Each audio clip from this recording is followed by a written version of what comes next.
आता बातमी 1984 सालच्या अमृतसरमधल्या ऑपरेशन ब्लू स्टार वरून सुरू झालेल्या राजकीय वादासंदर्भातली आहे। अमृतसरच्या सुवर्ण मंदिरात दहशतवाद्यांविरोधात झालेल्या लष्करी कारवाईचा भाजप नेते आणि मंत्री गिरीश महाजनांनी काळा दिवस असा उल्लेख केला होता।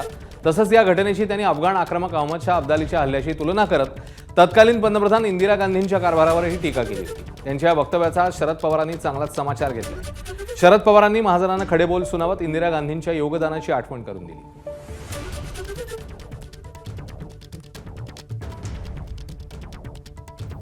सुवर्ण मंदिरामध्ये नंतर जे काही घडलं त्याच्यामुळं या देशाच्या स्वातंत्र्यासाठी आणि या देशाच्या रक्षणासाठी या समाजाने प्रचंड त्याग केला त्यांच्या मालिकेमध्ये आपण शीख समाज यांचं योगदान कधी विसरणार नाही।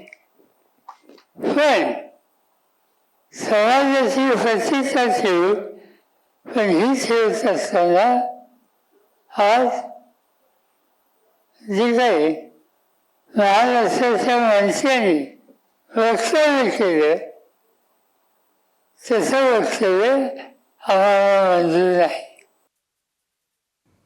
तर अमृतसरमधल्या कार्यक्रमात गिरीश महाजनांच्या वक्तव्यामुळे वाद निर्माण झाला। महाराष्ट्रामध्ये तर राजकीय वादळ उठलं। अशातच गिरीश महाजनांच्या ऑपरेशन ब्लू स्टार वक्तव्यावर भाजप श्रेष्ठी नाराज असल्याची माहिती समोर येते। महाजनांचं वक्तव्य व्यक्तिगत असून ती पक्षाची भूमिका नसल्याचं सूत्रांनी म्हटलं। तर अमृतसरमधील कार्यक्रमाचा भाजपच्या रणनीतीशी संबंध नाही असं भाजपने स्पष्ट केल्याचं सांगण्यात येतंय। तर मुख्यमंत्री फडणवीसांनी गिरीश महाजनांची पाठराखण करत काँग्रेसच्या काळात शिखांवर अन्याय अत्याचार झाला याचा निषेध आम्ही जन्मभर करत राहू अशी भूमिका स्पष्ट केली। या कार्यक्रमाच्या पाठीशी कोण आहे किंवा तिथे कोणाचा फोटो लागलाय, एकतर तिथे गुरुमुखीमध्ये सगळं लिहिलं होतं त्यामुळे त्याची कल्पना नव्हती।